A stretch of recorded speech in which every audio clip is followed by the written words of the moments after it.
Hello, and welcome to another Win Daily Sports Show. My name is Michael Raziel. I have my men, Sia Najad and Joel Schreck here with me, and we are breaking down the WGC Workday Championship for your DFS and betting needs. If you're watching on YouTube, smash the hell out of that like button. If you're watching on Twitter, click retweet. How easy is that? Get some other people involved. And if you're listening on the podcast, shoot us a 5-star review. How hard is that? Again, it's like 3 clicks. I'm asking you to do 3 things. We've made you enough money at this point. I'm asking you for 3 clicks. I don't think that's that big of a deal. See, how you doing today, buddy? I'm good, Michael. I'm looking forward to this no-cut event because those are always kind of fun to have mixed in. But obviously, we'd be remiss if we didn't kind of start the show with the big news, right? Yes. I was going to get to pleasantries, and then we were going to go to it, though. So, Joel, how are you today, buddy? There we go.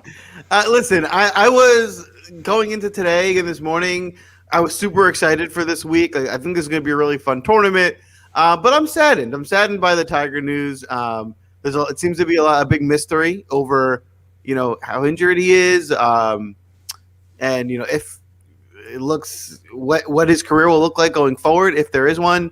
So that part of it is it's for the overall game of golf, and obviously this is a golf show. Today's a sad day. No matter how you look at it, today's a sad day. I mean, I would say even I don't know if shows like ours even exist if it's not for Tiger, because he brought such a popularity to the game of golf and becoming a thing that people want to find content on and follow, where it wasn't that before Tiger, right? No one was following those golfers before a Tiger game like they do now. So, a lot of what we're doing now in this show gets credit, to him because of what he made of the game of golf. And he's a lot of fun when he's playing. When he's hurt and not playing well, he's still the talk of the town in golf. So having an injury like this is just sad.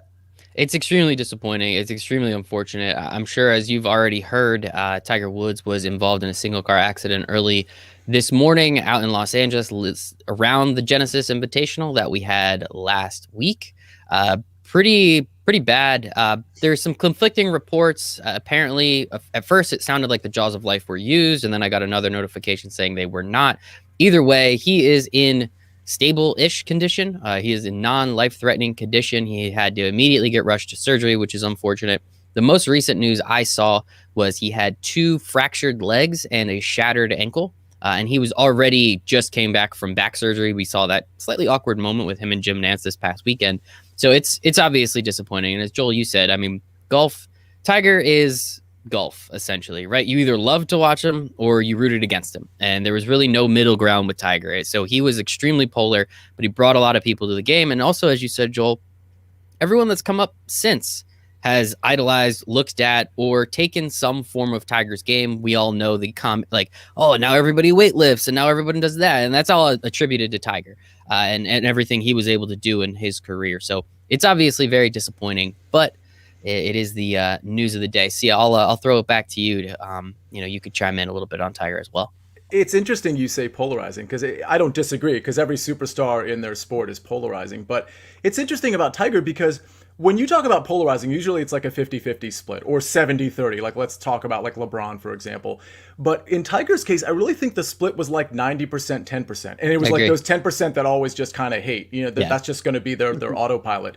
The 90% were just so inspired by like the new kid on the block back in the 2000s, just doing things that you didn't think could be done in golf. Let's remember what this is. I mean, we do a DFS show and we always talk about variance. We talk about 156 person field or 142 person field. And no matter how good Dustin Johnson is, or if Justin Thomas when he's playing well, or Rory McIlroy when he's playing well, no matter how good, there's just so much variance that you can't really lean on those guys every time. But in Tiger Woods' case, you could actually lean on him every time. Like the betting lines, it would be Tiger Woods minus 110. It would be the rest of the field, the other 150 players, minus or plus 100 or whatever it was. It was like even money.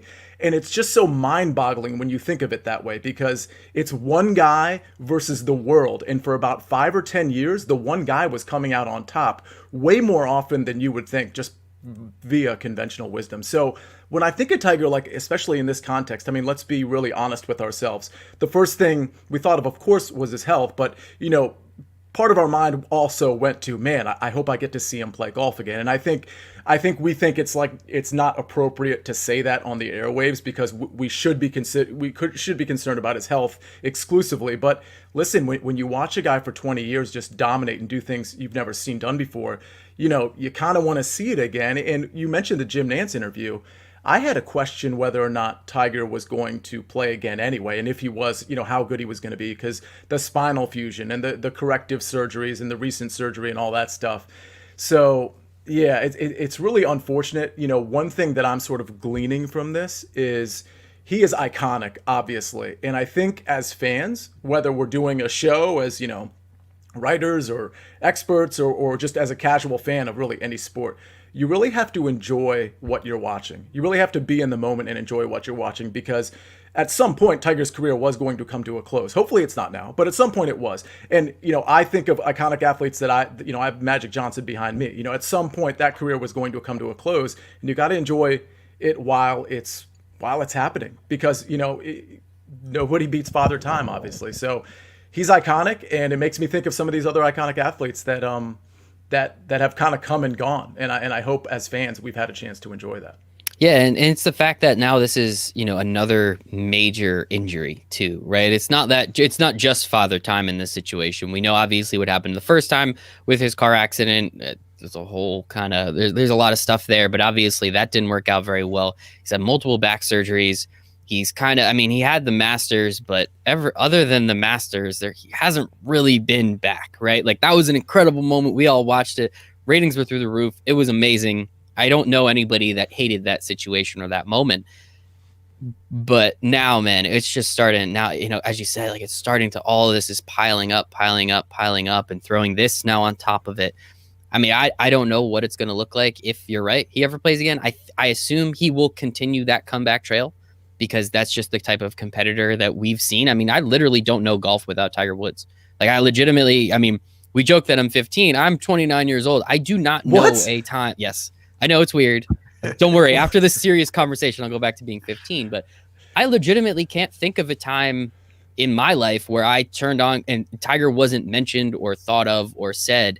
You kind of take the first 6-7 years of my life off because I don't remember anything from that shit. After that, it's just been Tiger Woods and then everybody else. So it's extremely disappointing. Hopefully, again, of course, health is number one. But I'll add to that. There's also, and we've seen this in the past. I think it was something we were even texting about earlier. He's so great, right? He's done things. He has accomplishments in golf, like we're saying, that are unparalleled. I wouldn't pass him to make the comeback, right? Listen, I'm not saying it's likely. I'm not saying I expect it.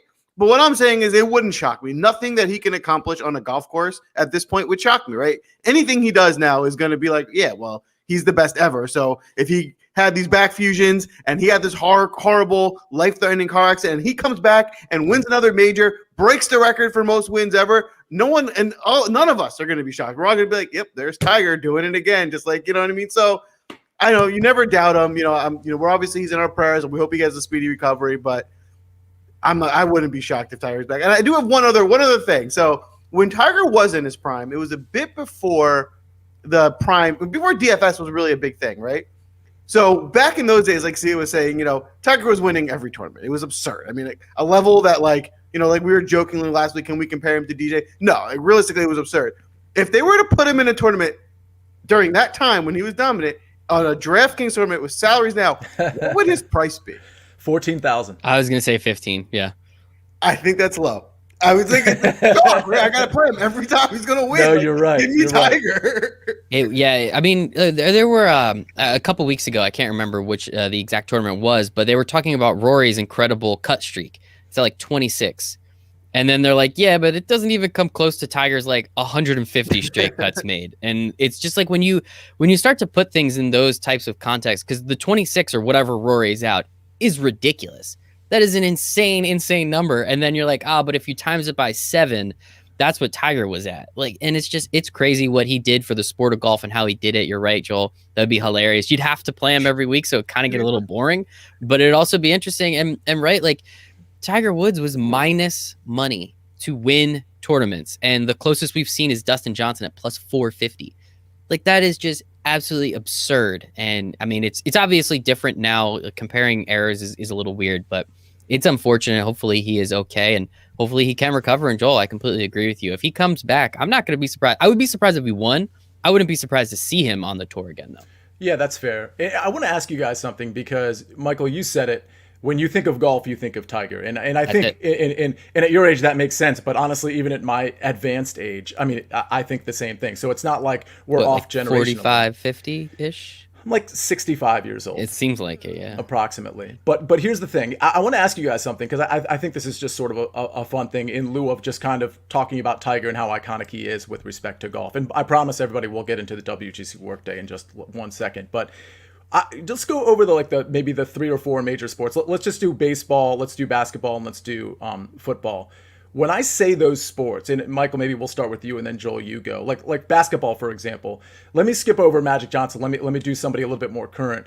What's iconic for me, I'm not going to give you an obvious answer, is Allen Iverson. Or maybe as a group like the Fab Five. When I think of basketball, like those two entities come to mind. But Michael, I'll start with you. Like what's iconic and what comes to mind? It's just LeBron. That makes sense. Yeah. I mean, since he's 2001, he came in the league. I was a legitimate 9-10 years old at that point. Like, it's just been LeBron my whole life. I remember when he was drafted, I was actually at a Nets game when they used to be in New Jersey, and I saw they had like the lottery or whatever, and all the Cavs fans going crazy, and it was pretty funny because just LeBron. That's it. Yeah, it makes sense. Joel? I think I know where you're going with this, and it's a good point. I think, in the NBA, you can say LeBron. In football, you could say Tom Brady. There's no baseball player that you could put in the same sentence as Tiger Woods. And I don't really think there's many other athletes you can even say in the same breath, right? And even Brady and LeBron are like, Woods is probably ahead of them. Like, he transcended, with LeBron, right? You go to Tiger. I mean, you go to Jordan, and there's all these, and Magic, and there's all these different guys, right? With Tiger, at least in this era, with people that he competed against, there's no one that you really can put in that stratosphere. If you want to go back to, way back to Palmer and other eras, maybe, but again, completely different eras. Right now, it's bizarre. He's alone. He stands alone. Yeah, I don't disagree with you. I mean, if I had to run through the list, I think for baseball, for some reason, and I'm just doing kind of first name that comes to mind, Barry Bonds comes to mind. Oh my God, yeah. So, he was good. For those of you who don't know, he was really, really good before he started juicing up. So the whole Hall of Fame thing with him is completely 500 for our baseball friends out there. That is just fucking insane. And then when it comes to football, like Tom Brady's certainly not the one that comes to mind. But I don't really have one for football. I mean, Mark Rippon, probably 1991 Super Bowl champion for the Washington football team. Anyway, I just think it's an interesting exercise because I think with all the sports, there's like maybe one, or in basketball, NBA's case, there's probably like 3 or 4 guys, but every sport has like kind of like that guy, that Mount Rushmore guy. And Tiger, you're right, Joel, is like way above all of those in terms of, iconic for his particular sport. Yeah, that would have been a really fun exercise, Joel. So thanks for ruining it. But no, in all seriousness, prayers up, bless up to Tiger. Hopefully everything is okay. He is fine. His family's cool. And we will be able to see him one more time on a PGA Tour event. But we can lament about Tiger for hours and hours, I think. And we can talk about all his career accomplishments and what he's meant to the game of golf. But I don't think we need to continue to do that. Maybe we could do a separate show about that maybe one day. But we can get... okay. I do want to say one thing. So it looks like we have a lot of guys in the chat. And if you're not already in the chat, the easiest way to do that is go to our YouTube page.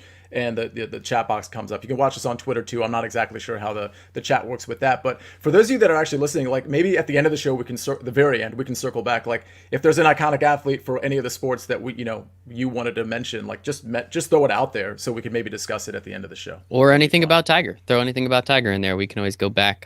So I do want to shout out some of the gentlemen. We have Austin in the chat. We got Casey. Casey is back. What's up, Casey? Andrew. We got S-Guy. I'm going to ignore one of Austin's comments. It's funny, but I'm not about it. And something's wrong with my feed. Sia's black polo looks purple for some reason. Well, that looks kind of like gray to me. Is that purple, Sia? It's purple. Yeah, it's still the same black polo, but I was able to mess with the settings on my camera to make it look like I'm wearing a different shirt. So it's a little camera trick. Don't worry about it. Don't worry about it. Just keep rocking. All right. Well, we are heading to the WGC Workday Championship. We are down in Florida, right outside Tampa Bay, Champa Bay, as they're calling it these days. The Lightning, the Bucks, the Rays won the AL, which is honestly good enough when you go up against that freaking Dodgers team. What can you do? So at Champa Bay, we're going to have an interesting one. As Sia said, it is a no-cut event. These are weird, wacky, and definitely a lot of fun. You get all 4 days, unless someone like Dustin Johnson wants to drop out. But Sia, talk to me a little bit about the WGC, what we're paying attention to, what we're looking for, and things that we are going to need to do when we're building our lineups. Yeah, there's a couple things to consider that are very, very different. The one is there's no course history here. Nobody's played this course. Now, there have been some NCAA championships on this course. I think back in 2015, there were a few, not just Bryson, but there were a few guys in this field that actually played this course. But there's literally no course history to go on. So a guy like Joel, some of our writers like Patrick, like and me too, by the way, we all lean on course history to a very large extent, some more than others. But we don't have that here. So we're just going to have to go on the course setup. And we don't know a ton about the course either. We know it's a relatively long course. It's a par 72. It's probably going to set up between 7,400 and 7,500 yards. You're going to want to be long off the tee, but it's not critical. It's definitely, as most courses, a second shot golf course, an approach shot golf course. Being good around the green is definitely going to help. I will be, factoring in sort of those metrics, ARG, putting off the tee, well, not putting, approach off the tee, and putting to some degree on this Bermuda grass. But recent history is going to be a really kind of good indicator for me too. And I think there's a lot of guys on this DraftKings list. Again, it's only a 72-person player field that present a lot of value. So we're going to talk about that during the show. It is interesting to see because, Joel, you are our resident overweighting course history guy. I'm kind of curious, especially with this weird 72 cut event. How are you approaching this? What are you looking to do? And how are you going to you obviously can't do what you normally do. So what are you looking at here? Yeah, actually, it kind of opened my eyes today. I was doing my research and, can't use course history, which for me, obviously, it takes a big chunk out of how I prepare for the week. But what was good, I'm a glass half full type of guy, and it opened up some ways for me to prepare differently. It made me find some new statistics to look at on how I'm preparing for a tournament. So what I did this week was I started. Where else am I going to put at what I would normally weight toward course history? Where am I going to replace that? So some of the things I started looking at were the type of grass that they're playing on. How are guys playing on that type of grass? Is there an edge that we can find there? Another thing to factor, and this should be the case with all no-cut events, and these are part of all of our research before we play. You're going to pick golfers differently because it's a no-cut event, right? You can pick guys that are a little bit more volatile because you're going to get 4 days out of them. A blow-up day, a guy who has a blow-up day on day 2 can be in the winning lineup on Sunday. If that happens on a cut event, they can't, right? So you need to take that into account. If you're in this to seriously make money, these are things that people are taking into account. So, those are different just factors, and now I'm just have to wait a little bit more because there's no history that we can use. Yeah, not much you can do there, but hey, maybe it's going to change something a little bit in your formula moving forward, and maybe you take down even more money. That would be kind of cool. You're already rocking the DraftKings hoodie or the DraftKings sweatshirt. I like that. Some guys in the chat. Austin, don't feel bad. Jokes are funny. I'm not going to put it up on the screen. Not going to lie. I laughed at it, though. And we have this. Zin, maybe, I guess. Greatest ping pong player ever. Transcendent and iconic. Yeah, we should apologize for leaving him out. That was obviously. That's on oversight. us. Honest to God, that's on us. And Austin has icons, Mookie Blaylock, Mookie Wilson, and Mookie Mitchell. So the Mookie train. Mookie Wilson. I'm about that. My grandma, different grandma, not the one I usually talk about on this show. She had a cat named Mookie, and if he used to count, which was cute. Like if you pet him in one spot, he would do math. And 6-year-old Mike, mind blown. So that was a lot of fun. All right, boys, let's start breaking this bad boy down. So we got a couple guys up here, and this is top tier. We got Dustin Johnson, John Rahm, Zander Schofley, Justin Thomas, Rory McIlroy, Patrick Cantlay. The names that we know and love. We see them all the time. We see what they do and see how they do it. It is pretty incredible. DJ there at 11.6. Oh, I didn't do my screen right, so I'll have to fix that. But how are you feeling about this top tier, Sia, and what exactly are you looking for from these guys? Especially, again, as Joel said, we're making these lineups weird because it is a no-cut event. Yeah, and speaking of making the lineups weird, I will say right from the jump that while I do like a few players in this elite tier range, 10K and above on DraftKings, I think you can start your lineups and be very comfortable in the 9K range. I've made plenty of lineups already, and my instinct on my very first lineup, I actually made one of my like higher entry, higher dollar single entries. I actually did that one first before I did a lot of my research, and the thing that was eye-popping to me was the guys in the 9K range. So you don't have to grab a 10K guy, but you certainly can, and you know, I think most people will. The guys that I will be focused on in this range, probably Jon Rahm and Zander Schofley. Zander was okay last week. He finished 15th. It was definitely not what you expected if you rostered him, which, by the way, I did.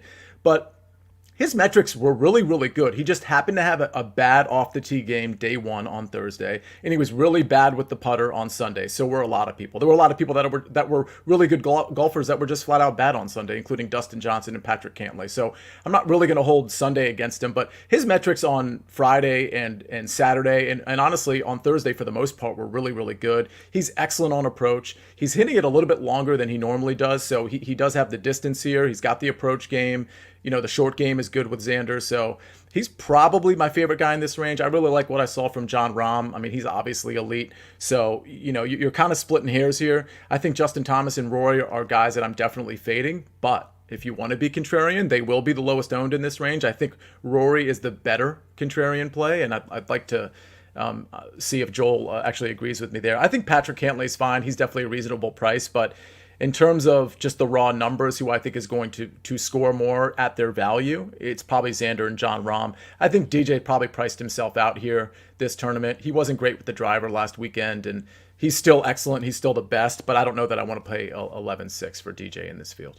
It's going to be difficult. In terms of the betting odds, Dustin Johnson plus 600, Rahm plus 850, Schofley plus 12, Patrick Cantlay 16, and Rory McIlroy plus 1650. Joel. Yeah, so we know you're gonna pick Rory. Come on. Well, come on. Let's. All right, we'll ease into it a little bit. It's time. Hold on. First of all, I actually have a little bit of a different take on this than Sia. So my first play is, and I don't know yet. Let's see how the week plays out. My hope is that the ownership will come down a bit on DJ because the price is up because he didn't finish well last week. Now, there's a few factors. He did play well last week. Maybe not the best off the tee, but overall he played well. He played really well in the middle of that ridiculous windstorm, which it's like you can't really hold anything against him because that's not normal conditions to play in. So if you blew up that day, like I don't hold it against you, like whatever. That's not how you're going to be playing golf.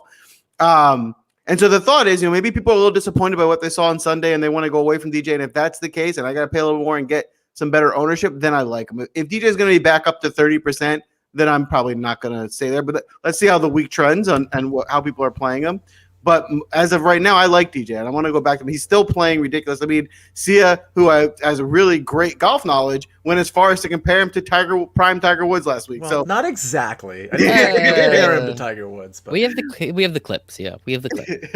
But the point is, right? If a week ago, if something along those lines was mentioned, he was playing that well. That much has changed in 7 days. So. I'm going back to the well there. There is a lot to like about Rory this week. Okay, listen, I say it every week. Okay, the what there is to like about him is, and what I'm saying, what I was mentioning in the beginning of the show, is that he does tend to play a little bit better on this Bermuda grass that he's going to be playing on this week. So there's an edge there. Last week his form was pretty bad, right? Obviously he missed the cut. He did not hit the ball well. But what we did see last week is there was a handful of the top golfers who didn't play well last week, and that's not normal. So I think there was difficult conditions. I'm kind of giving guys a pass, right? If you look past last week, Rory's been in great form. It's not that he's consistently been not showing up. He didn't show up last week, but before that, he was 13th with a 64 on a Sunday. He was 16th the week before that and 3rd the week before that. So he's been competing. I don't think he's lost the form. And if you can get him back on some greens that he prefers, this might be the spot where he comes through. Maybe he gets you another 3rd place or a top 5. And like I was saying, as long as you have the winner also in your lineup, that's all you need at this price range. So my 2 favorite plays up here are going to be DJ and Rory. And then I will agree with you. I do like Zander. His form is just too good right now. He's not making a lot of mistakes. He's striking the ball really well. It's hard to get away from Zander. Yeah, Xander Schofley has been very good the last few weeks, and we've seen it. So, I mean, as Sia said, and as Joel said, with this no-cut event, we can go a little bit deeper, kind of those punt shots. We know they're going to be there for 4 days. So we can get someone crazy. They don't have to finish in the top 20. They can score a bunch of points with their bogeys and their birdies, right, Joel? That's what we always say. So I am definitely curious how these lineups are going to look. They're going to get a little wackier. So if anybody has any questions in the chat, let us know. That is what we're here to do. We're here to answer your questions. We're going to have some fun doing it, as you guys already know. So Joel, we'll hop back to you. We can go back to this 9K range. Bryson, Tony Finau, Terrell Hatton, Brooks Koepka, Victor Hovland, Daniel Berger, Patrick Reed, Webb Simpson. I mean, can we all just take a moment of silence for Tony Finau too? Holy shit, man. Max Homa, how the hell did you do that last week? That was incredible. But man, Tony Finau, I heard an insane, I don't know if you guys heard it. It probably made the rounds on the internet a couple days ago, but I guess the last tournament that Tony Finau won was the Puerto Rico Open or something. And every person that's won the Puerto Rico Open has not won another tournament after winning the Puerto Rico Open. Now, that's an old stat though, because I believe Hovland was one of those guys, and he recently won. So one guy. All right, then it's definitely not a curse or anything. But it's crazy. It is crazy to think that that's just insane. But Joel, talk to me a little bit. Oh wait, Casey has a question. Damn it, Casey. Never mind. That's a stupid question. Joel, talk to me a little bit. 48 is the answer. Talk to me about the this 9K range. Yeah. So it's funny. Speaking of Finau, my heart breaks for the poor guy. I mean, he's played like he even said in the interview afterwards, it's hard to be upset. He played an incredible round, right? He just didn't. But if you want to get a laugh, I was talking to one of my buddies. We're watching the end of the tournament. He's approaching a putt, and the entire time he's going up to close the tournament, I'm like, easy putt. I'm like, he's gonna miss it. He can't close the tournament. He's gonna miss this putt. And my buddy's like, why are you hating on Finau so much? He's just an easy putt. And I'm like, watch him miss this putt. Of course he made it, and then he causes the playoff, right? And I'm like, don't worry, he'll blow it in the playoff. He can't win. And my buddy just kept giving me a hard time. He's like, why can't you just let the guy win one? And then sure enough, he finds a way to not win. I'm like, I told you he won't win the tournament. So I was joking with him. We were having fun with it, but I feel bad. I mean, he's playing great. I mean, you would think he would accidentally win a tournament the way how well he's playing. It seems like it's just so. You can't hold that against him. It wasn't that he choked on Sunday. He shot a 64 on Sunday. That's not choking on Sunday. He showed up. He just got outplayed, and I think he's around the corner. My biggest advice for this range is do not fade Tony Finau. That doesn't mean play him in every lineup, but at this point, I'm looking at it and saying, why isn't he? He should be the second highest rated golfer after DJ, right? The way he's playing, he's top 5 every week. I'm going back to him. There's nothing about it that tells me not to play him. I feel like he's, especially if you're a cash player, 10 maxes, those tournaments, he should be almost locked in because he's safe for a top, I'll say safe for a top 20. I was originally going to say top 10 because he's just showing up every week. If you want to go GPPs, maybe you get a little different, but in terms of cash tourneys and safer plays, he's got to be one of the safest in the field, especially at this price where, it's not like DJ's price tag where it limits what else you can do. You're not that limited. You can get, one of the most elite players in this field for under 10,000 and still build a pretty well-rounded lineup. It's just insane. Tie for second. This poor guy, he just can't win. His odds to win, in case you did want to throw a couple shekels on it, is plus 1,800. So there you go. So, I mean, hard to bet on Tony Finau to win the tournament. Yeah, I wouldn't do it. Tony. I was going to say, I'll do the top 10. I can't bet him to win. Now, the exact opposite of Tony Finau, literally the opposite. The opposite concept of picking someone is DeChambeau, right? Tony Finau is a definition of consistency, being in the top. DeChambeau is the opposite. He's either going to miss the cut, which he can't do this week, which is good, or he's going to show up and get you be the best player in the field by a lot. And so, listen, if you haven't seen it already, he's won an amateur tournament here within the last 10 years. So he can't hate this course. But I don't overweight that too much, even though I'm the course history guy, because Bryson DeChambeau 5-6 years ago was a different golfer than he is now, right? Mm-hmm. Right now, he is the longest hitter on tour. He's a power player, but is not really his game 5 years ago when he won the tournament was more of a finesse player. So he has some of that finesse stuff, but he's kind of leaning more into this power game. GPP, love him. Put him out there. You should probably get a good ownership percentage. He's capable of winning the tournament, has a really high upside. Cash games, smaller tournaments, it's a lot of risk. Not something that I would sign up for it with DeChambeau.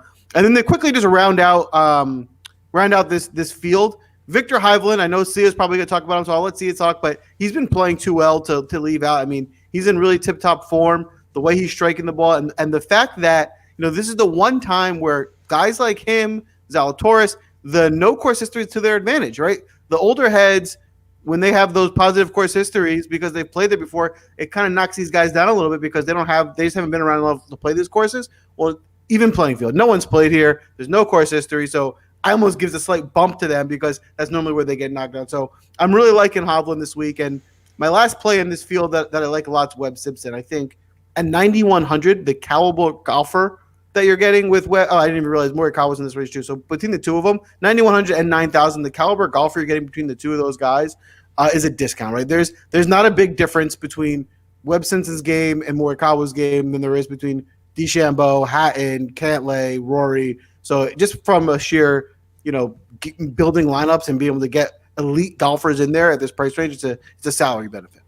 It is. I mean, we just saw Patrick Reed win a tournament. We just saw Daniel Berger win a tournament. I mean, like these guys in this range, Tony Finau obviously has been hot. Brooks Koepka just won a tournament. Like all these guys have recently been really good. It's surprising that they're all in this 9K range, but when you look at those guys in the 10K range, it kind of makes sense, and somebody's got to go there. So I think it's pretty impressive. How about you, Sia?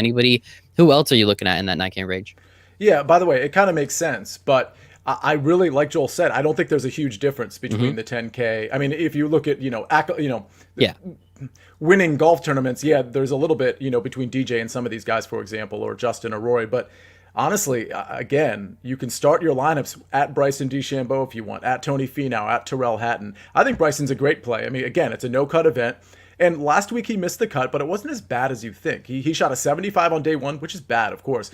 Day two, he shot a 69, I believe. So we see like drastic improvement. And by the way, on Friday, he was best tee to green. He just lost almost 3 strokes putting. So, you look at the missed cut, you look at the 69. Well, the 69 really could have been like a 66 if his putter was just average. So keep that in mind. He's striking the ball really, really well. And when you see a missed cut, sometimes you're like, oh, he must be in bad form. I don't think so. He's just in bad form with the putter. And that's something anybody can go hot and cold on. Colin Morikawa is the same thing. He was great tee to green last week, but he was terrible with the putter. He lost way more strokes than even Bryson DeChambeau. So those are guys that I'm kind of looking at, but I like Bryson's upside better than Colin's. I'm just pointing Colin out. The other guys I like in this, I mean, Terrell Hatton. Listen, we don't know a lot about, or the casual fan doesn't know a lot about Terrell Hatton right now because he hasn't been on the PGA Tour, but he's played all those overseas, a lot of the ones that the PGA Tour players went and played. Not only was he playing in them, but he was winning them. He was 6th at the Saudi International. He was 22nd at Omega Dubai, which isn't great. And then he was 1st at Abu Dhabi. That's all within the last 35 days. So he's in great form. We know from before, Michael, I know when it was just you and me doing the show, we talked about Terrell Hatton all the time. Just a guy that's not really getting the respect that he probably deserves. He's a great ball striker. He can get really hot. I mean, I think pairing like Hatton with a Bryson, I mean, you got like a ton of ups. You got some downside there too. Both of those guys can get hot under the collar and kind of lose it a little bit, but they both can go super, super low. I like both those guys. Of course, I don't need to talk too much about Victor Hovland. I mean, his ball striking is so good. You can lean on that. His short game is way better than it was last year. It's still not great. It's about average. But average in Victor Hovland's game from a short game standpoint is so much more. It's so much better than it was a year ago. So you got an average around the green putting game, and you've got an absolutely elite ball striking game. So I love Victor Hovland. That really rounds out the range. Like the 3 guys I like the most. I like everybody in this sort of category, but Bryson, Terrell Hatton, and Victor Hovland are my favorite by far. Yeah, again, they're just all in such good form recently. Like within only the last few weeks, all of these guys have won a tournament, it feels like. And it's just nuts, as you said, with this no-cut event, we don't have to worry about that. So Bryson can go out there and shoot 75, but we know he should be there for the next 3 days. Patrick Reed can go out there and definitely cheat, but it doesn't matter because he's going to come back and he's going to play all 4 days. It does not matter. So, just having a little fun with Patrick Reed, building sandcastles. That was the other name for this podcast, if it happened in time. But I still think, then even looking down at this 8K range now. Wait, what? That's not bad. I like that. Building sandcastles, Yeah, right? that's I thought it was clever. funny. I thought it was funny. Oh, just a little programming note for everybody. We here at Win Daily, we're actually starting a new podcast that is specifically just golf betting. Sticks Picks, our good friend, and another gentleman from another site, they are getting together. I might be involved. I'm going to be involved. I don't know exactly how I'm going to be involved yet, but we are starting a new entity here at Win Daily Sports. So we're growing, people, and it's going to strictly just be golf betting. It's going to be coming out the same night. It's not going to be live, so that way it's a little easier for them, but definitely be on the lookout. Get ready to make some money, more money. Get ready to make even more money, because Sticks got bored, built a golf model, and he's winning money there now. So surprise, surprise, that guy can pretty much do anything. So yeah, let's start with you for this 8K range. Some guys that we know: Tommy Fleetwood, Sungjae Im, Cam Smith, Max Homa just won. Matthew Fitzpatrick, Joel, I think it was you that said, why are we not paying attention to Matthew Fitzpatrick? He goes out and does incredible this past weekend. Scotty Sheffler, Adam Scott, Joaquin Neiman, Will Zalatorius. I mean, there are names, again, in this range. Sia, talk to me a little bit about the 8K range and who you're liking here. Yeah, so there's not a lot I like here. My focus will definitely be on the 9K range and then maybe skipping down. But there's two guys I like a lot, and they are at the very bottom of the range there. So we have Joaquin Neiman and Will Zalatoris. One thing you should know about Joaquin Neiman is, well, first of all, he didn't finish like you would have thought, because that super windy day, which of course was Saturday, he shot a 78. So I think we can give him a pass for that. The other 3 days, I mean, you have it up there. He was absolutely fine with the ball striking, everything measured out. And honestly, he's kind of been on a tear. He's been really, really good lately. Let's see, second at the Sony, second at the Century Tournament of Champions. Those were both this year, when after the break. Joaquin Neiman's a great ball striker. He has tremendous upside. I'll give him a pass for that 78. Otherwise, he did really good last weekend, so he's in good recent form too. And Will Zalatoris, Joel mentioned it. He's sort of behind the 8 ball every one of these tournaments, because he's played against guys that have played this course, or those courses, 2, 3, 10 times. Well, you have an even playing field here. The cool thing about Will Zalatoris is he's still top 10ing those tournaments where, he's sort of up against it. So imagine when you get to a place where it's kind of a clean slate and he gets the benefit of being new to a course just like everybody else. His ball striking is just so good. I mean, it's just amazing how far he's come in such a short period of time. And I think at 8,000, I think that's extreme value. I think Will Zalatoris and Joaquin Neiman, I think if they were both 8,700, or one was 8,700, the other was 8,600, we wouldn't say that's too high of a price. We'd say, oh yeah, that makes sense. These guys are elite. So I think you're getting value there. I love it. How about you, Joel? What are you looking at from this 8K range? See, I didn't even say Max Homa. He comes out, wins the tournament, doesn't even say anything about him. So a few things here. I think Sia made an interesting point, and my biggest takeaway, and it's a similar kind of vibe as the 9K range, is the bottom of the field, Zalatoris and Neiman. I agree with Sia. I like them a lot. But what's sticking out to me the most is there's not a big difference between them and the top of this range. So, again, it's about how you're constructing your lineups.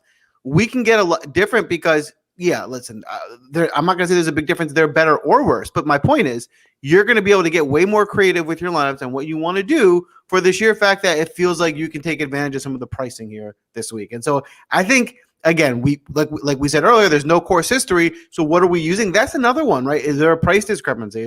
Are you feeling like a guy's undervalued? Like I said last week, Matthew Fitzpatrick to me just felt undervalued, right? His price seemed to be lower than I thought he was playing. That got adjusted this week. So now he's 85. This week, I don't dislike him, but now he just feels like he's priced accurately. So maybe I'll have a few shares of him. Maybe I won't, but I don't love him. I loved him last week because he wasn't priced accurately. And at that discount, he was just such a great value play in my lineup. So that's my thought process going through this week, is just finding where the values are, finding where DraftKings maybe didn't price appropriately and taking advantage of that. So I'm 100% on board. I think two of my favorite plays in this range are Zalatoris and Neiman. But in addition to them here, I have a thing with Homa. So here's my thing.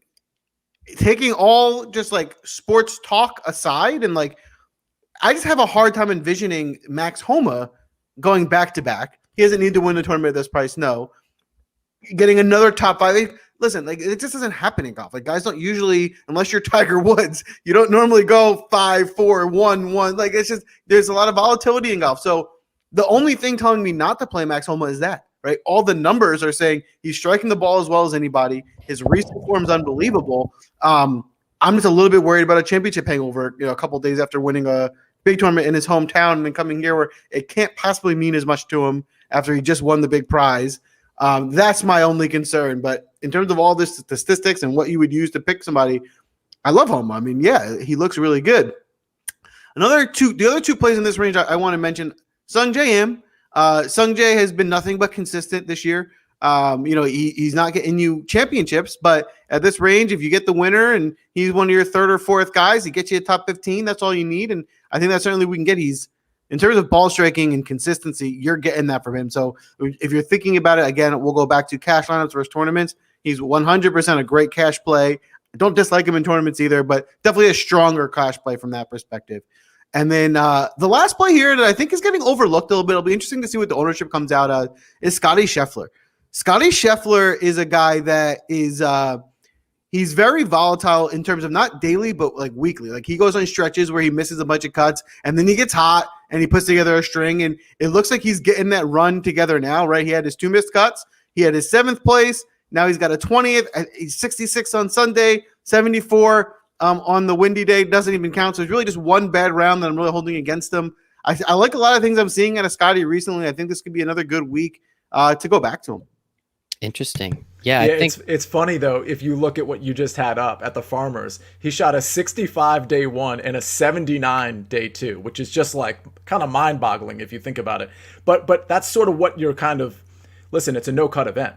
So you're not as worried. And listen, you don't want him to shoot a 79 because that's really bad for your lineup. But you're not really expecting that type of outlier number. But when you know you got a Scotty Sheffler, and I agree, he's not going to be in a lot of my lineups, but he'll be in some. When you got a guy that you know can shoot 65, 64, 66, and get hot for 1 or 2 days, I mean, that's sort of the perfect guy to take here, because if he has that bad Thursday, like you might expect that caliber of player to do, okay, well, let's see if he shoots a 64 tomorrow, because he just might. he just might. How cool would it be if you could shoot a 79 though? Like that would be pretty sweet. That would be pretty sweet. So before we get to that 7K range, we do want to shout out, as you can see on the screen, our good friends over at Manscaped. Support for Win Daily is brought to you by Manscaped, who is the best in men's below the waist grooming. Manscaped offers precision engineered tools for your family jewels. And we're all a part of the Win Daily Sports family. And we're all part of the 2 million men that enjoy Manscaped worldwide. So high five, gentlemen. Congrats. Manscaped has redesigned the electric trimmer. The Manscaped engineering team spent 18 months perfecting the greatest ball hair trimmer ever created, the Lawnmower 3.0. Their third generation trimmer features a cutting-edge ceramic blade to reduce grooming accidents thanks to their advanced skin-safe technology. And when I say premium, gosh darn it, do I mean premium. Battery lasts up to 90 minutes. Waterproof, so you can take that bad boy in the shower. And the sweet little light that illuminates everything. And let's not forget about the charging stand. Let everybody know you shave your balls. They'll give you a high five and say congrats, just as I did here. So if you're listening to me speak right now, I want you to experience Manscaped for yourself. Get 20% off free shipping with promo code WINDAILY at manscaped.com. 20% off free shipping with promo code WINDAILY at manscaped.com. Last time, it's 20% off and free shipping at manscaped.com with promo code WINDAILY. Your balls. Well, thank you, gentlemen. So join the family, the Win Daily Sports family and the Manscaped family, because we're all looking good over here. So, Sia and Joel, appreciate you guys doing everything. As a Win Daily Sports show, we are breaking down the WGC Championship down in sunny Florida. Sia, how far are you from the WGC? Out of curiosity. It's a 3-hour drive, because the WGC is on the west coast of Florida. I'm on the east coast of Florida. Yeah. That makes but sense. the next 3 Florida events will kind of be in my neighborhood. Any chance you get to go to them? Yeah. Yeah. I mean, in Florida, they'll definitely allow some fans because apparently COVID doesn't exist. I was going to say, what's wrong in Florida? I thought everything was fine down there. So pretty cool. So yeah, I actually might be able to attend the Honda Classic, for example. Yeah. That's pretty close to me. I was going to say, we could actually probably get press credentials. So you can go for free. Yeah. Let's go. We can figure that out. We got a Sirius XM. We got a goddamn Sirius XM show. See, I can call in from the damn site. Are you kidding? Why haven't we done this yet? Wait a minute. If we're getting press credentials, let me know, because my parents live down the street from there. I'll be taking the weekend maybe. I will reach out. I will reach out tomorrow and see what we can do for press credentials. That will be sweet. Get the two of you down there. I was hoping when you said we, you meant you. So that's cleared up. So cool. Yeah. Fuck it. We'll have all three of us down there. Screw it. Why not? I need to get to Florida. It's cold as shit here in New Jersey. I hate this. Awesome. There we go, guys. Let me just remind me tomorrow because I'm totally going to forget. But let's just do the show. Let's do the show from down there. Oh, no, wait. No, that's impossible. That's like way too much time off. Never mind. I take that. What? Jason, gonna need a week off, buddy. going down to Florida. Anyway, let's hop back to this. That was fun. Man. Let's do that. Yeah, I'll go. Yeah, I'm Seriously. 100% down. What is a plane ticket to Florida? Like $200? What the hell? It's like $20 Jason, because no one's flying, so it's Correct. free. I'll have Jason pay for it too because it's work related and I can expense it. What's up? All right, Joel, let's start with you. This 7K range. So as we were talking about before, we can get really creative, really interesting. If you want to go high, you can get Dustin Johnson. You can get Justin Thomas. If you don't want to, you can go down to that 9K range and start with 9,800. For Tony Finau, Zander Schofley, whoever's in that range, that 8K range, you guys, a couple plays you like. Seems like we're going to be living in the 7K range because I assume the same thing that we've been saying about the tiers above it. It's really not that far off from the tier above it. So talk to me a little bit, Joel. Who are you liking from the 7K range? Yeah, so there's maybe a handful of plays I like in the 6K range. This is almost my floor, so I'm really gonna. There's a few guys I'm gonna kind of pepper through the range and kind of try and just touch on everybody. To start, because they're at the top of the range, I don't think there's a big difference. I like them the least, and Uthazen and Day. They're both like Day is a guy who 6 months ago would have been priced in the high eights. His last time out, tied for seventh, he played really well. There's always the injury risk with him. He is very volatile. He's 2 missed cuts before the end of 12. So, Jason Day's the epitome of a tournament play. I like him. He's a very strong tournament play this week. Cash lineups, I probably would avoid him. Louis O is I like as well. He's a little bit more consistent. So if you want to put him in cash lineups, I think that's totally fair. But I don't think you have the same upside here, right? He's someone that you can expect to be between the 10th and 30th, which is really good. This is kind of paying off his price tag. So certainly nothing wrong with him here. Scroll down, I like Sergio. Sergio missed the cut last week, but he had been striking the ball really well. A lot of the advanced metrics, like what Sergio is doing, he missed a cut, but it wasn't like he was really playing that terribly. So, if you look before, he was tied for 12th. He had tied for 6th. Granted, those are on the European Tour, not the PGA Tour, a different competition. But I do like the way he's striking the ball. So at this range, I think, if Sergio was $1,000 more, I probably wouldn't be on him. But again, I think this is a good place to take advantage of that. Now, I think someone that we're still overlooking, and I've mentioned this before, I'm seeing him back. I think it's Mark Leishman. I think I think people are still down on him from that he kind of during the COVID year really fell apart and was unplayable. But he has since turned a corner. I mean, look at his last 4 weeks.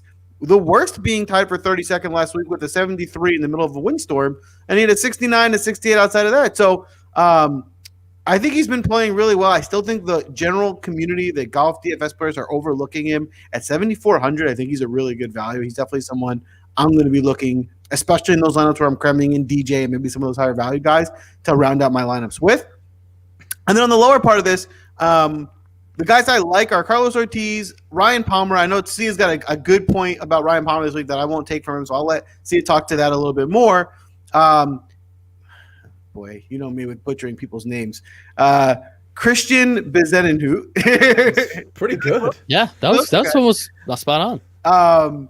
Yeah, I mean, again, he's another guy who, look at his recent form. Even last week, he's playing in the European Tour. It's a different competition. But, his overall play and strokes, they've just been playing really well. I think this is the advanced metrics the new thing that I've been looking into this week say that he actually does play better on Bermuda grass. So he's grading well in that. Let's see if that wins us some money by Sunday. And then the last plan, one of my favorite actually in the 7K range is at the bottom of the barrel is Kevin Kisner. I mean, Kevin Kisner hasn't been around for a while, so I think he's probably off of our radar. But Kevin Kisner is a guy that consistently competes. I mean, just even though he hasn't played recently, where those are early January, he's a competitor. And this should be a course that he should do well on. It should fit how he plays. He's going to avoid a lot of mistakes. And at 7,000, I mean, that's close to minimum salary for what we're doing at DK. I mean, we can get really interesting by having him in our lineup. So I like Kisner a lot. Yeah, I think, again, I mean, and the 7K range isn't even really that big. Usually it's about 2 times this size, right? Because of so many more golfers. It's usually 156. Now it's down to 72. So the 7K range is even a little squished where, some of these guys, Ryan Palmer would probably be priced up a little bit. He'd probably be closer to that 77, 76 range. Now he's down to 72. It's going to save you a couple $100. So yeah, see, we all know, at least Joel and I know you have a pretty awesome take on Ryan Palmer, but who else in this range are you paying attention to on top of what Joel already said? Yeah, I don't actually love this range much at all, but there's a couple guys that Joel mentioned that I wasn't really on prior to him basically stating his case. I do think it's a good time to play Mark Leishman. I do think, again, it's a no-cut event and he can go low. It's almost, Leishman almost seems like a poor man's Scotty Sheffler, or maybe like a similar caliber Scotty Sheffler. So a guy that can go low, he's been in pretty good form, actually. So I think Leishman's a pretty smart play. The guy that really sticks out to me is Harris English. The problem with Harris English is he's sort of been bad lately. I mean, he hasn't played in a few weeks, but he missed the cut at the Waste Management and at the Farmers. And at the tournament, or at the Sony, he was 32nd. Now, before that, he was first at the Century Tournament of Champions. He was fifth at Mayakoba and sixth at RSM. Now, granted, those were before the break. So, it's kind of one of the, before the winter break. So it's kind of one of those things where, how do you weigh that versus the missed cuts? But again, it's 7,500. And we know classically Harris English is a great ball striker. So you might be getting a bargain there. We mentioned Leishman. I think Ortiz is an okay play. The world was on him last week, so he was an obvious fade for me last week. But I think this week he might be a pretty decent play. There won't be quite as much ownership.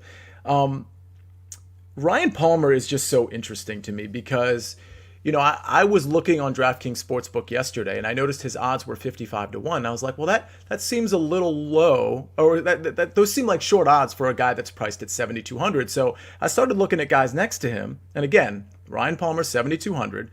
He's 55-1.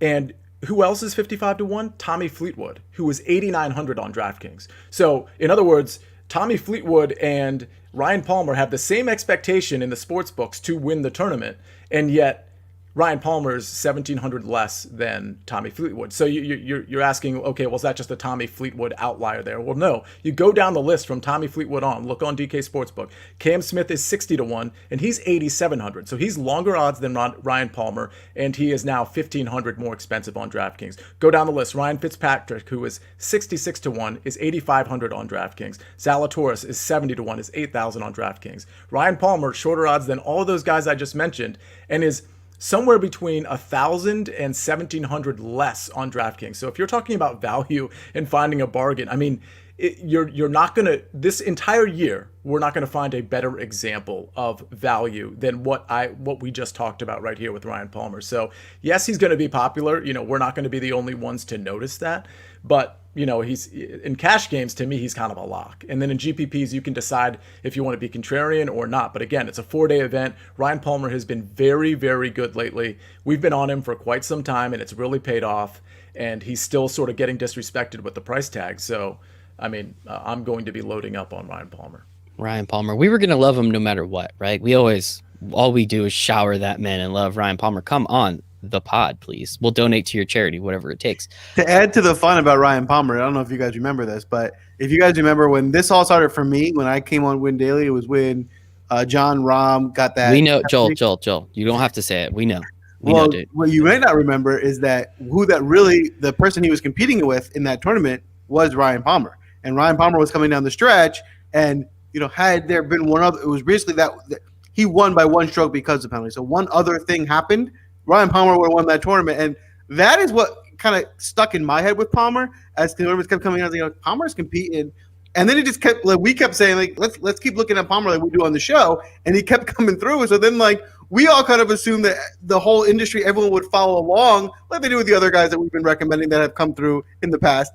But they just haven't, right? He had a week where he went up, and we're like, they finally listened to us, and now he's back here again. It's disrespectful, but I mean, shoot, if we could take advantage of it and make some money, let's keep doing it. See, do you have his ownership percentage by any chance? Yeah, it's looking like it's right about where I thought it would be. Right now, it's looking at around 20%. I honestly expect that to go up just a little bit. I would be surprised if it's less than 20%. I think it's probably going to end at like 22, 23% because they see, listen, you want to jam in some of those 9K and 10K guys. It just makes sense, especially in a no-cut event, to just throw in the value there. So, I mean, I'm expecting just short of 25% for Ryan Palmer. By the way, full disclosure and kind of a disclaimer, he's been very good lately, but there has been tournaments where it's not that he's missed the cut, but he's just been kind of average. I mean, his last four, it's 42nd, 4th, or no, 42nd, 2nd, 41st, 4th. So you see the upside there, and frankly, the downside isn't really that bad. He's making the cut, and he's carving his way towards the top 40. So that seems to be his floor. And at 7,200, it's not an awful floor. And you know where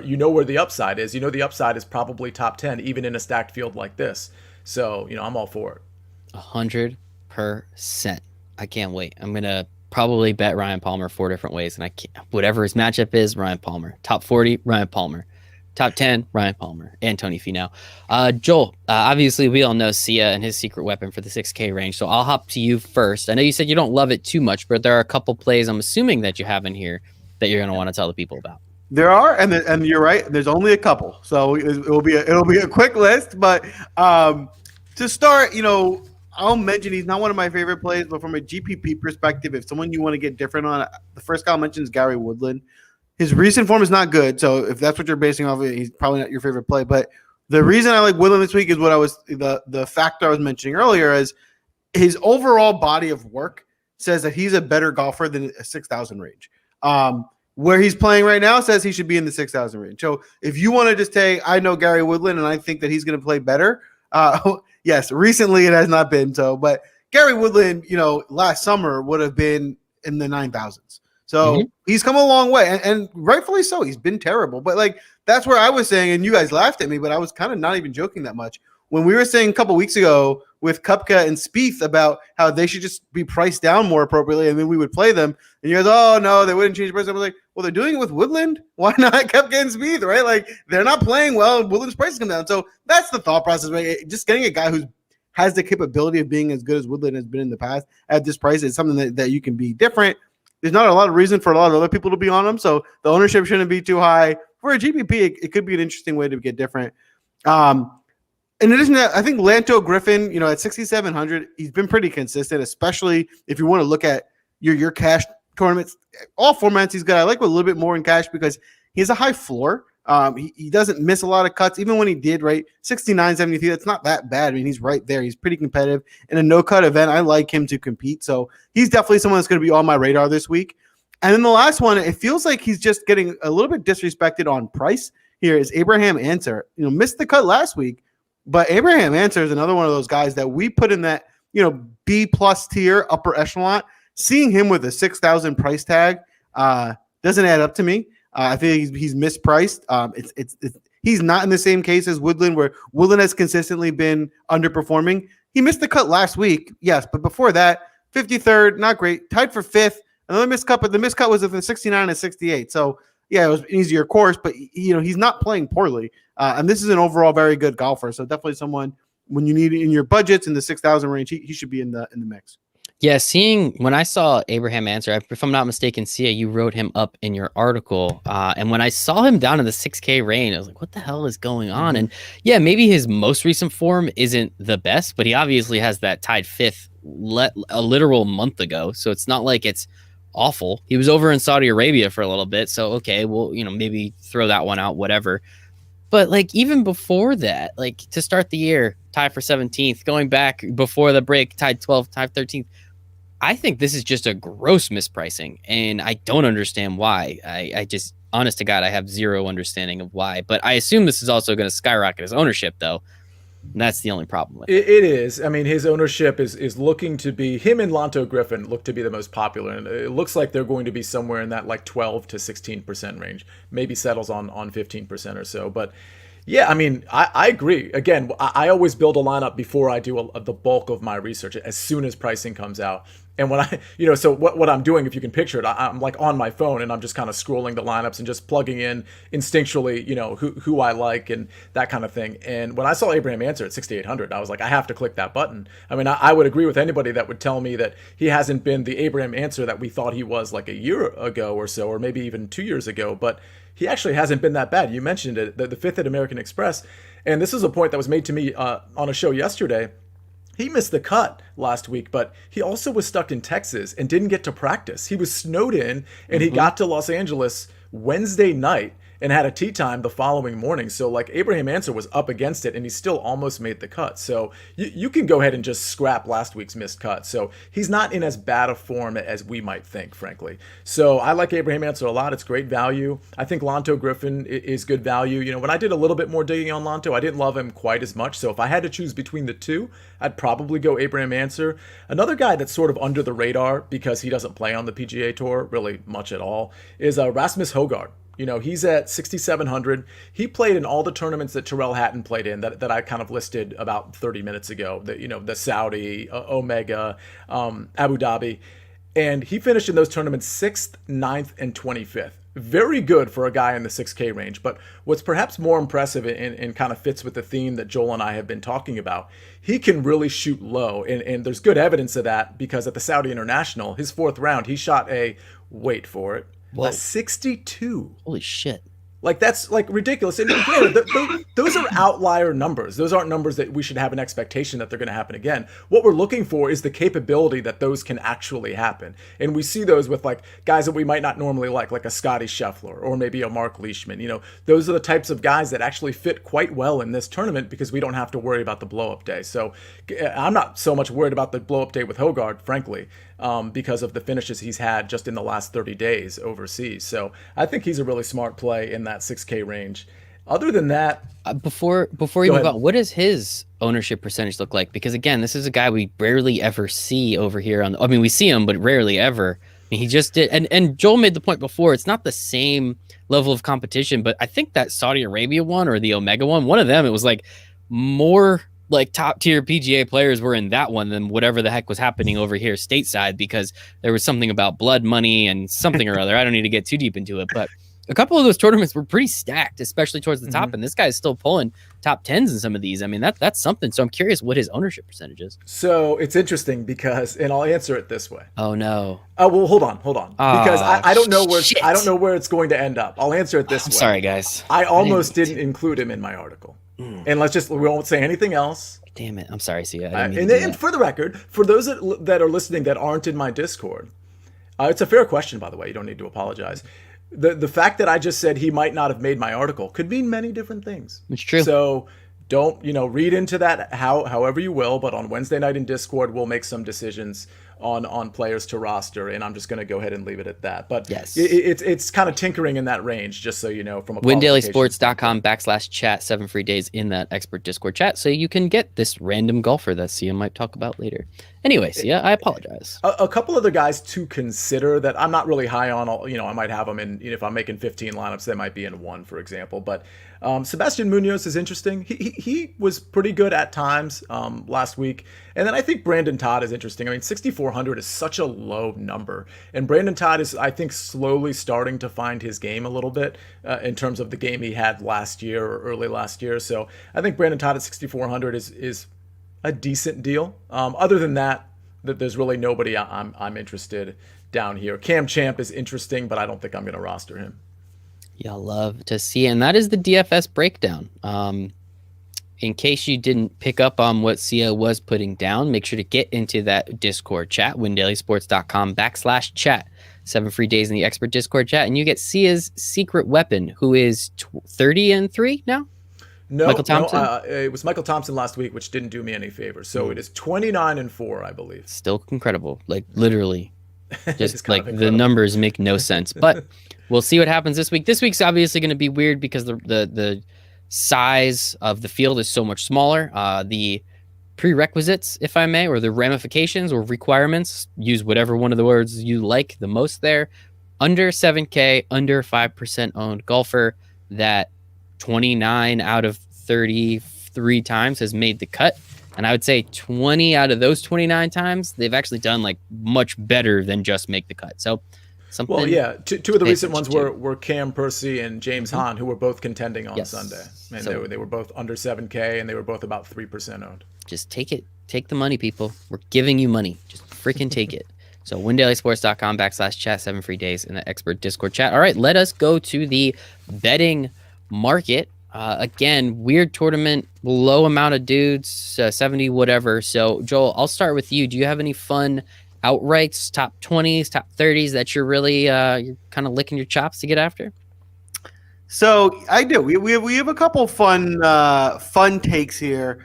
Now, what I'm going to be giving is just the fun outright, unlikely to win, but it's the fun long shot to look at. So from my long shot perspective, the first name I like to target, and I would have loved last week if it was actually in Mexico, because that's kind of where he's from and probably where he would excel. But I'm still going to kind of list him here is Carlos Ortiz at 125 to 1. I mean, those are just really long odds. This guy's been playing well. I think he missed a cut recently.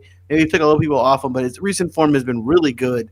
I'm a little disappointed that he didn't get the opportunity to play this one in Mexico, because I feel like he would have brought one home for the hometown fans. So, but he's definitely a long shot to keep an eye on. And the second long shot for the outright win that I'm going to put in there is Mark Leishman at the same odds, at 125 to 1. I thought you were going to say Abraham Answer when you said from Mexico. You guys started writing Answer down, and I don't know. Does that make me a bad person? I don't think so. I just kind of assumed Abraham Answer. Well, no, I think he is. Where is Abraham Answer from? Mexico. Right. Yeah. So that's not race. That's fine. He is from Mexico. You were on the internet, man. You have to be worried about everything now. I don't fucking know anything. Sia, what do you got for some of these outrights? So I've got 5 here. I think Terrell Hatton at 23 to 1 is actually pretty good value, because it wouldn't shock me if he wins this tournament, especially when you consider a few of the guys at the top. I mean, namely Justin Thomas and Rory, who I know we have arguments for, but aren't playing super well. So there's only like 3 or 4 guys ahead of him that are like maybe perhaps a different class. So I think 23 to 1 is a good number. You know, I'm not big on Morikawa. I don't think I'll play him a lot in DFS, but that doesn't mean I don't like his outright number at 46 to 1. I mean, I think that's a pretty long odds considering how good he was tee to green. Now, we know he has a new putter grip and he lost a ton of strokes putting last weekend, but if you get even, he doesn't have to go back to average. Like, even if instead of losing, 8 strokes, he loses 2 strokes, well, then you match that up with the tee to green numbers, and he's going to be contending. So I think 46 to 1, perhaps a little bit too long for Collin Morikawa. Cam Smith at 60 to 1, not a guy I'm going to be playing a ton of in DFS, but I do like Cam Smith, and if this course plays kind of difficult, which I expect it to, I think Cam Smith is well suited for that, like he did at Riviera and like he did at the Masters where he finished second.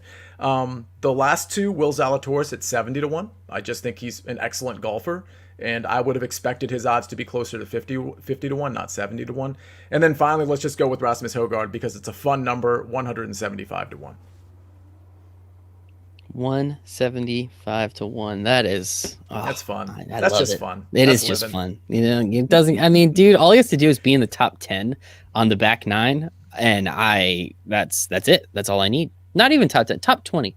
Give me like 4 strokes behind. You can play that magical game of, well, what if he hits an eagle, and what if he does this? Like, all that stuff's possible. So I don't know. And Joel, like you always say, Michael, you put $1 on that.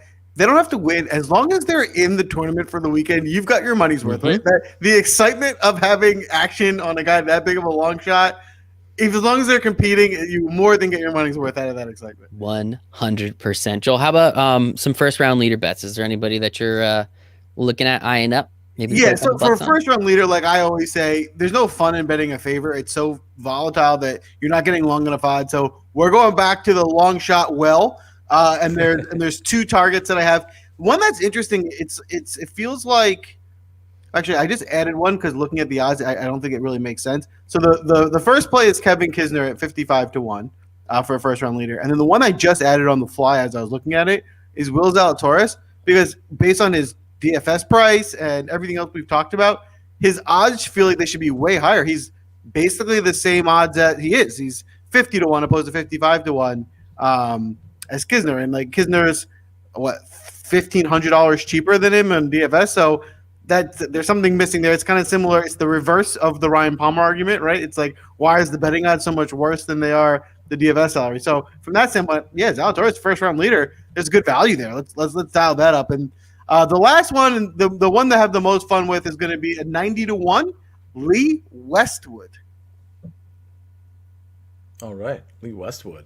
I didn't think I was going to hear that name. No, I did not either. I was not prepared for that. All right, Lee, 70 to 1. Yep. Make me 90 $70. 90 90 to 1. 90 to 1. I'm in. I'm in. I'm in. It's just, wow. I'm more in now. It doesn't even get better.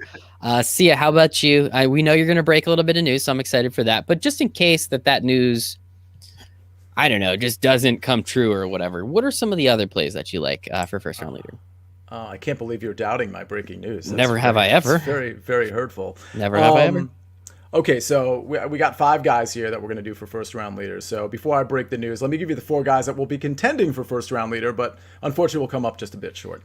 Terrell Hatton at 33 to 1. Justin Rose at 50 to 1. One thing about Justin Rose, both from a DFS and betting standpoint, he was second place at the Saudi International. He played really, really well. So he hasn't been good for quite some time. But if you just extrapolate a little bit from that maybe he's sort of regained his form, he might actually be a good DFS play. And so I'm going to throw him in as a first round leader. I don't think he can do it over 4 rounds against this field, but first round leader I could see at 50 to 1. I'll go Rasmus Hogart again at 80 to 1. And I'm going to go Abraham Answer at 50 to 1 because I'm convinced that he's a decent play now. And are you guys ready for the breaking news? I am. It is 9. I look at my watch, but it's analog. I can't read it that well. So 9:13 on February 23rd, Tuesday, February 23rd. Well, in an interesting twist, I am going to give co-credit on this win to none other than at Draftmaster Flex, Joel Schreck, because we share the same opinion that the first round leader this week is going to be none other than Will Zalatorius at 50 to 1. The playing field has been equalized. We're all seeing this for the first time other than Bryson and a couple other guys. Willie Z, 50 to 1. Joel and Sia say, book it. Go ahead and count your money. You're welcome, America. Count your money. Don't just count your money. Start spending it. Spend it well ahead of time. How about that? You should actually, what you really should do is you should take out a mortgage on your home and put that on it. That's I like that. That's very smart. That is very, very smart. And then with the money that you won, go buy another home. Bigger, more Also, home. if there's a college fund, if you have kids, you could actually just pull that money. Maybe it might get taxed heavy, but honestly, the winnings will actually pay for that tax and then some, and then you can reinvest that money. That's just thinking smart. Yeah, and I think all the money that you put in, you could take the money that you put in out. You can't take any of the gains out. Then there's that penalty and taxes and all that. So I used to be a financial advisor. I used to know how that shit works. Thank God I don't have to pay attention to that anymore. So, and plus, I'm pretty sure PJ's college fund is looking pretty nice right now. I hope. So, shout out. Still PJ. A financial advisor. It's just in a much different context, by the way. Yes. Yeah. And much more fun and interesting context, I would say. So, thank you, everybody. And not quite as rigged. Not to get tinfoil hat on you, but not quite as rigged. It's definitely still a little rigged. Definitely a little rigged, but definitely not quite as rigged. Here's a question from Josh. What's CS handicap? Oh, in golf? I'm pretty terrible. I have to assume. Yeah, I assume that's what he means. Yeah, I'm not good at golf. Josh, you're probably better than me at golf. I mean, I hit some good balls. My form's great, but I just don't play with the consistency where I'm going to be really, really good. Well, interesting. There you have it. Good question. Let's not forget, we're going to cross our fingers and see if Jason will fly Joel and myself down to Florida next week. See if we can get a little press credentials. We are press. We are media. We have a radio show, Win Daily Sports Show on SiriusXM Fantasy Sports Radio, 5 to 7 Saturdays with Sia, 5 to 7 Sundays with yours truly. And whenever Joel wins money, we always love to have him come on. So that's always fun too. Hey, one more thing. Speaking of winning money, so we have kind of like dueling events here. We have the Puerto Rico Open. So I figured I'd give a couple outrights. And it's very interesting because the outright market on these two guys that I recommended, or that I'm about to recommend, but I also recommended yesterday on a popular show, they've gone down 25 points each. So that's clearly Sia shifting. You are moving the odds. There's no Thanks for telling us. Thanks for telling us yesterday. Well, I didn't think the market would move. Cam Percy was 70 to 1 to win the Puerto Rico Open. He's now 45 to 1 on the same exact sports book. And Roger Sloan was 60 to 1, and now he's 45 to 1. Those were my two bets. I hate that the value's been stripped a little bit, but I think Cam Percy or Roger Sloan. Rick Gaiman liked Kramer Hickok. You know, he was a former secret weapon, so was Cam Percy. I kind of like him at 55 to 1, so those are my three guys to win the Puerto Rico Open. Cam Percy, Roger Sloan, Kramer Hickok. You got to go long at a tournament like that. You can't take like the favorite like Thomas Peters or even Ben On or anybody like that that's short of 30 to 1. Where's the fun in that? We're here to make you money. Remember, people? Here to make you money. Sia, where can everyone find you on the internet? At Sia Najad. And if you're on Instagram, you young kids, it's at Sia Najad Sports. How do you do, fellow kids? Joel, how about you? You can get me at DraftMasterFlex, Instagram, on Twitter, and I will add, if we're gonna give Puerto Rico Open plays, I do have one. As Sia was saying, right, we're going long shots. It just none of these guys are that big of a difference where you might as well just take the long shot. I really get a really juicy 275 to 1. Oh, you had me at 275. Michael Gelick, right? I mean, we've liked him in regular tournaments, right, at the 6,000 range, and at those long odds in this field, why not? Michael is a poor man's Cam Percy. I'm all over it. Yeah, let's do it. $100, people. Just put $100 on that. Change your life. Change your game, change your life, as Jason likes to say over here at Win Daily Sports. Thank you to everybody in the chat. John, Casey, Austin, and his terrible jokes. Josh, S-Guy, we love each and every one of you. Andrew, thank you all for being here, hanging out with us tonight. You can find me at Michael Brazil 1. You can find us at Win Daily Sports one more time, windailysports.com/chat. 7 free days in the expert Discord chat, which is where you will get Sia's secret weapon. Be on the lookout. Sia's article, his initial picks, is out right now. We have the Antonio's article is coming out. I don't think we're getting Patrick's article. I spoke with him today. He uses almost just course history. So he's like, yeah, we got nothing to work with. So we'll see if we get anything from Patrick. Then we obviously have Steven's ownership projection article coming out Wednesday night, which is always spot on. And we also have our showdown sheet every single night, late at night. I'm very much asleep by this point in time, but people are awake.